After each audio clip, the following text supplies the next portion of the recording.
Hi, everybody, and welcome to the Connections with Cass podcast. My name is Cass, and I'm a psychic medium and spiritual coach here to help bridge the gap between the spirit world and the physical world. In this podcast, we talk about all things spiritual, all things healing, and a little bit about mediumship as well. In today's episode, we're going to talk about the concept of boundaries. Ironically, this concept can be very applicable for both the spiritual path and the healing path. Boundaries being set spiritually and in our day-to-day life as humans can make us feel more protected, safe, and aligned to our highest good. Or so that is what they tell us. Through my experience of healing through sobriety and different emotional traumas, as well as developing my ability to be a psychic medium and have a very strong connection with my own spirit and the spirit world, I have found that setting boundaries really just does not work for me. So this episode is going to be a little bit of a different take on what it means to set boundaries and how that worked for me and didn't work for me at different times in my spiritual and healing growth, and some alternatives to setting boundaries that might work for you. As with everything that I talk about, it comes from personal experience, and I know that it won't resonate and doesn't make sense for everybody listening to this, and that's okay. I think one of the most beautiful parts of our human experiences is that we're all engaging with our spirituality and our healing and everything in life to grow, evolve, and learn, and that everything that is set on our path is for a reason, and we aren't going to have the same experiences, and we aren't going to have the same outlooks on different healing methods, and that's the beauty of it.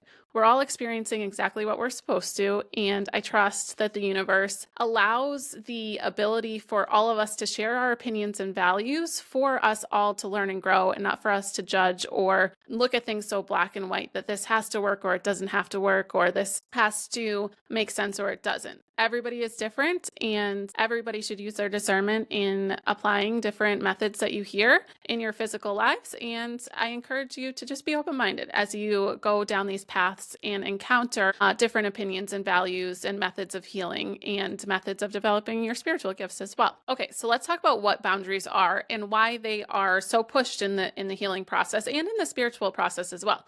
Boundaries are when we set expectations and hard lines of what we accept and don't accept in our spiritual and physical lives. So spiritually, this may mean that we are setting boundaries energetically to protect ourselves from other people's energy and other energies from the universe. In our physical form, this is going to look at our personal relationships and what we allow and don't allow to happen with other interactions with humans, especially in conversations, and just how we are treated, right? And so when I was starting on my spiritual and healing paths, the concept of boundaries was very appealing to me. And it was very appealing to me because I had been in situations where I felt very powerless. And so the concepts of setting boundaries and making some hard lines in my physical life, especially of what I was going to accept in the future and what I was not going to accept in the future, made a lot of sense. And spiritually, as I started to evolve and come into contact with higher realms and different energies, the concept of energetic boundaries and protecting my energy really made sense to me too, because I was a little bit unnerved by the expansiveness of the universe and what was out there, and I didn't know exactly how I was going to interact with all of these energies. So setting the intention to feel safe and protected through those boundaries was extremely appealing to me. And as I walked down my spiritual and healing paths and I applied this concept of boundaries, I just found that I was very in the mind about it, and it didn't quite feel natural ever. I utilized this technique for a long time. And in my physical life, I would set non-negotiables as far as, if somebody raised their voice to me and things like that, things that just aren't,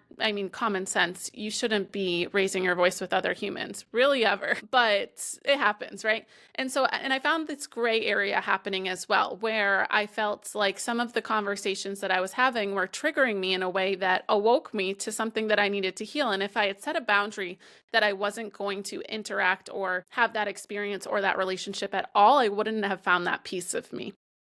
And so when I talk about boundaries, I think that the reason that it doesn't resonate with me is because I don't believe that life is happening to us, and therefore we can't control what is happening to us. It's happening with us. And if I'm a player in this game and my energy is a piece of the puzzle, and I am uncovering things about myself through the negative experiences in life, I don't want to block those things from happening, number one. And I just don't feel like it works. There is a piece of me that will always doubt that the boundary that I'm going to set isn't going to work. In addition to that, if it is crossed, it requires a lot of mental effort and power in me to address that situation.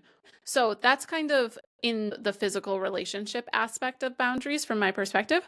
But in the spiritual perspective, again, I was uncovering pieces of my soul that were connecting to things that I never ever thought were possible. And in doing so, there is an unnerving feeling of what am I going to encounter? And are those demons real? And are those negative vibrations out to get me? And it was definitely a process of working through it. And one of the tools that I used was setting boundaries. And especially in my mediumship, there was a method that's widely taught in mediumship to have a gatekeeper that kind of opens the door to the spirit world for you and then closes it when you're done with your readings. So at the start of a reading, I would connect with my gatekeeper and they would open this gate that allowed me to connect with the spirit world. And then after I was done, it would close. I would ask the gatekeeper to close and have gratitude and say thank you. And that was turning the spirit world on and off. I used it for a long time, but there was always this doubt within me that what if I was blocking something that was meant to come through by doing that? By not connecting to my true own intuition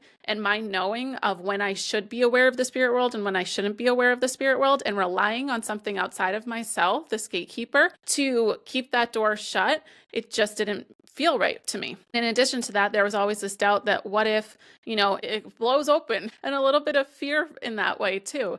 And what if, the intention I set with this gatekeeper to only bring through positive, high vibration, it doesn't work because it's not meant to, because I'm supposed to go through something else. And then do I doubt my ability with my gatekeeper? Do I doubt my ability to do mediumship? Do I subscribe to the idea that there are negative energies out to get me? There's just 1.5 million questions that went through my mind as I did this every day. And sometimes it worked. Most of the time it worked, I'll be honest, but there was always this piece of me that just didn't sit right with me. So as I continued on my spiritual and healing paths, and I was encountering even things in my personal relationships, as I started to heal and I started to come into my light, it was triggering to people. And what I found was that my ego was very attached to what other people were saying. And I talked about this a little bit in the last episode, but I think the key to not needing to set boundaries, to not needing to think of anything outside of ourselves and use our mind to control anything outside of ourselves in order to feel good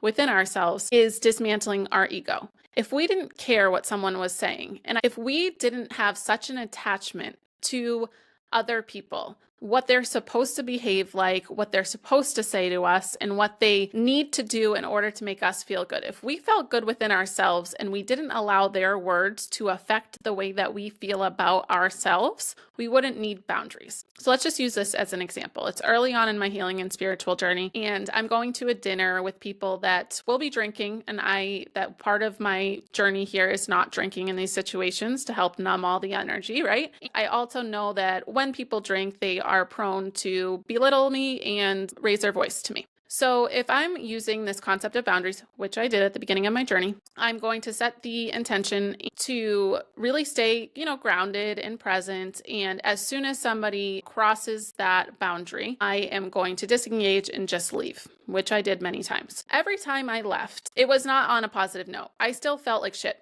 no matter what. And the key to not feeling horrible through these experiences in life, I believe, is dismantling our ego. The only reason that I felt bad after leaving those situations, after setting the boundary, sticking to the boundary, and honoring my intention by leaving, is because I still had an attachment to how that person was supposed to treat me based on the relationship that we had, whether it's a family member, whether it's expectations of a friend, etc. There's an attachment to how someone is supposed to treat you.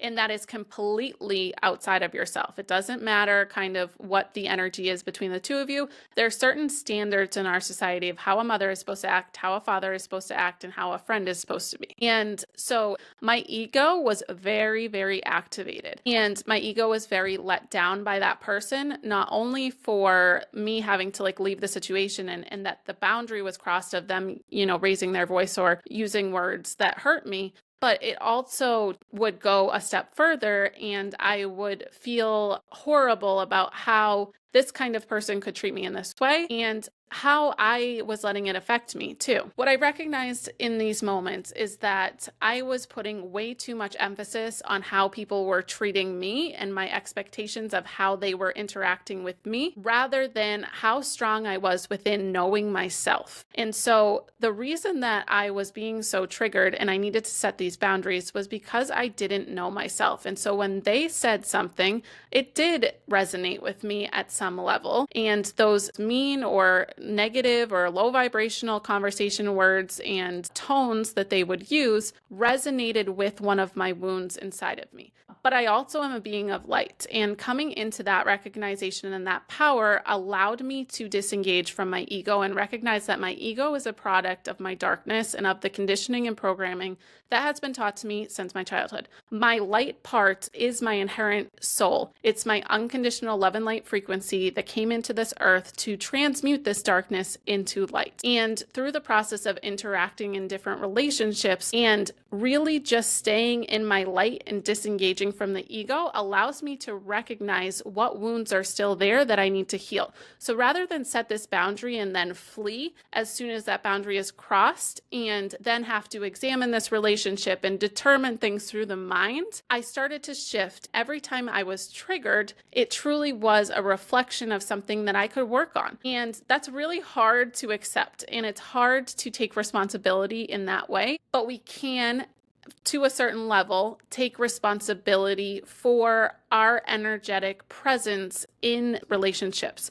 For example, I look back and think of how I was more in my dark side and very reactive to what was going on and engaging in that negative energy. Whereas if I had stepped into my light and stepped into my power and recognized who I really was, I just wouldn't engage with that. And dismantling the ego and not allowing other people's words to affect us and not allowing our expectations of what we think is right in our relationships to affect our inherent light is the kind of key that we need in order to navigate our human experience without having to worry about what is going to happen to us and allow what is ever happening with us to experience it in full and transmute anything that comes up into light. So taking the approach of taking responsibility for our energetic experiences and the way that we react to our external stimuli, it's difficult, but I don't think it's any more difficult than setting boundaries outside of myself that I have to constantly think about and dissect and really train myself to stick to, and when it doesn't feel like it's me. Like, I want to feel like the choices that are being presented in front of me during my day-to-day life are inherently me. And by connecting to my heart space and disengaging from the ego, disengaging from the attachment and the need to control situations and the need to get validation from others that I'm doing well in life, or that I'm not whatever the things that were said to me were. I'm not the dark things that people are saying about me. Coming into my power and recognizing that light allows me to go through life in a way where I'm not in a fear-based state of what's going to happen to me.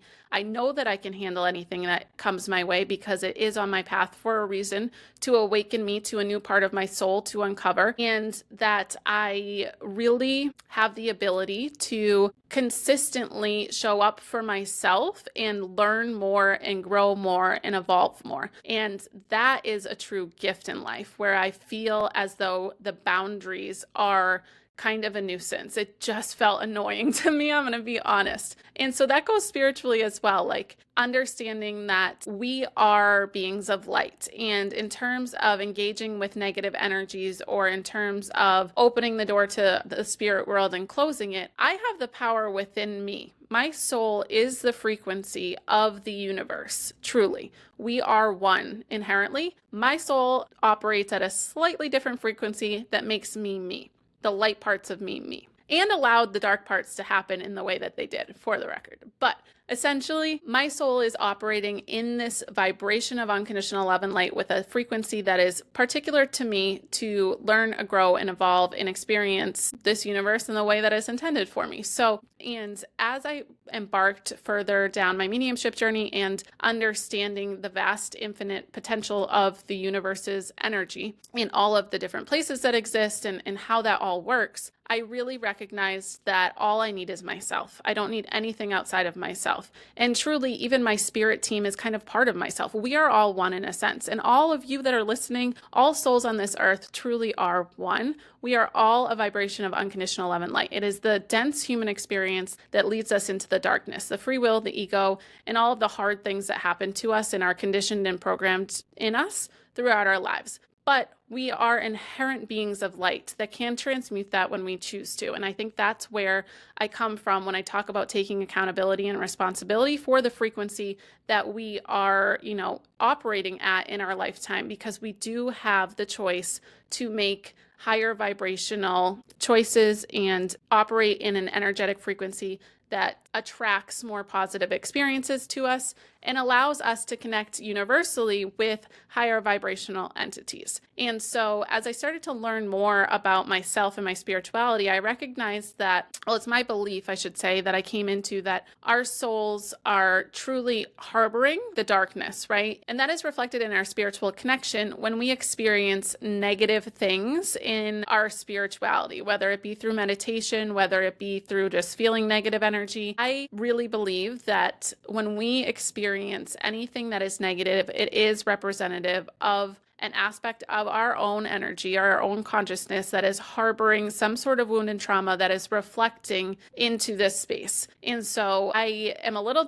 different than most, I think, spiritual coaches and mediums, where I don't believe that there's necessarily negative energies coming to get you. And especially when you are operating at a higher frequency, you just won't engage with any lower vibrational entities or energies. So while they may even exist in a certain sense that I won't get into right now, when we operate and when we heal in a higher frequency, there's no way for them to connect with us. And when we are experiencing scary things or doubt or fear or whatever, it is representative of something that needs to be healed within us. And it's almost like a lens is being put up to put fear into this beautiful space that is anything but fear. So as I started to understand that, I just didn't feel like I needed to have a gatekeeper, or I needed to set boundaries of not allowing negative energies to enter my space. And that was really transformative for me, because it allowed me to do, for example, do mediumship anywhere. Before I had come into this awareness, I was very comfortable having a little routine before I did a mediumship reading and connecting in certain ways, sitting in certain places and having crystals to protect me and different kinds of things, saging, all the things. And I don't think that they're bad by any means, but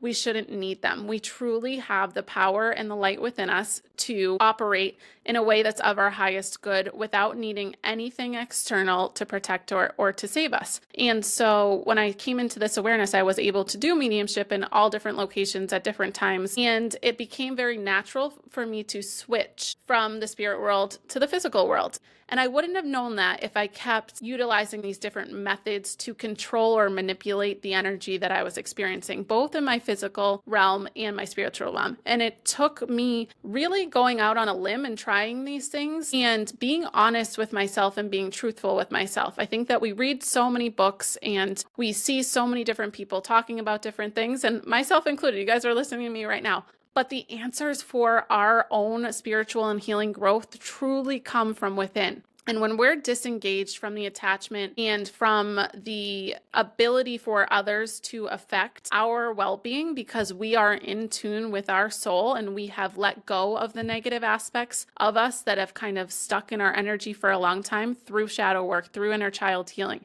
and we really come into our power and know who we are, we don't need to do anything. And it's just such a relief to not feel like we need to think about changing anything.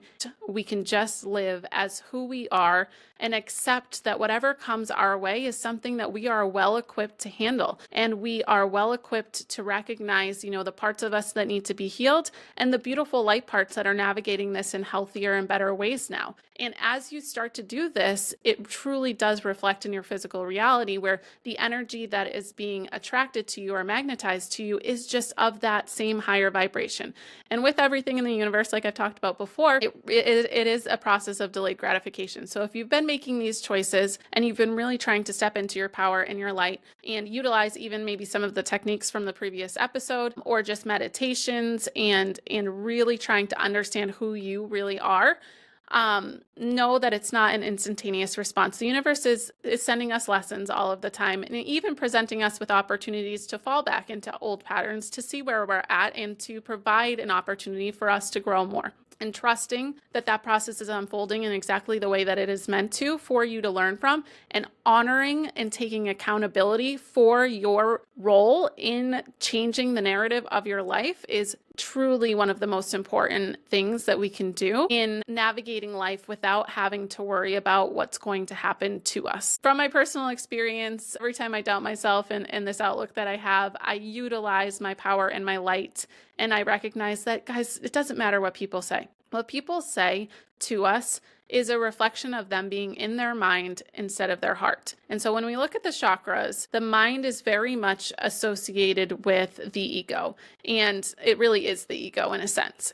But the thing is that we have the ability to change our mind in order to line up to the frequency of our soul. And when we do that, it becomes a natural process of our intuition coming to the forefront of our existence and utilizing that within our heart space in order to guide us forward. And our mind will follow that. But we have to let go of the need of control, all the human things, the need of control, the need of protecting ourselves and being in a fear-based state, even needing certain expectations to be met in our relationships. We don't need anything outside of ourselves. That's all a facet of our conditioning process and the density of the human experience. Our souls come here equipped to go through life in a beautiful, healthy, and excited way, regardless of what has happened in the past. And when we step into the power of knowing that, and we step into a belief that we are protected and guided and loved on this journey no matter what happens, and we come into a real understanding of what it means to feel the unconditional love and light from the universe into our own vibration of unconditional love and light, we are able to navigate any situation that we encounter in a flow state that is, you don't have to think so much. You don't have to control what's happening so much. You just allow the things to happen. You process them. You disengage from allowing it to affect you. You balance your chakras. That's my approach anyway. Balance your chakras. You ground yourself into this lifetime, and you just take one step forward. And every moment is a new opportunity in our lives to grow, learn, and evolve, and shift into a higher frequency. And I just encourage all of you that are listening, no matter what approach you take in order to better your life and better this connection to your soul's frequency and your purpose in this lifetime, to just truly know that you are a being of unconditional love and light, no matter what has happened in the past, no matter what you have done in the past, no matter what you have gone through, you still have this innate, inherent, beautiful light and power to help navigate you through any situation that you come into contact with. And I send you even more love and light, which I can do, and you can all do to your friends and family and the universe as well, as you navigate your paths and come into this knowing and understanding of how strong and beautiful you are. So I hope you have a beautiful day, and I will see you in the next episode.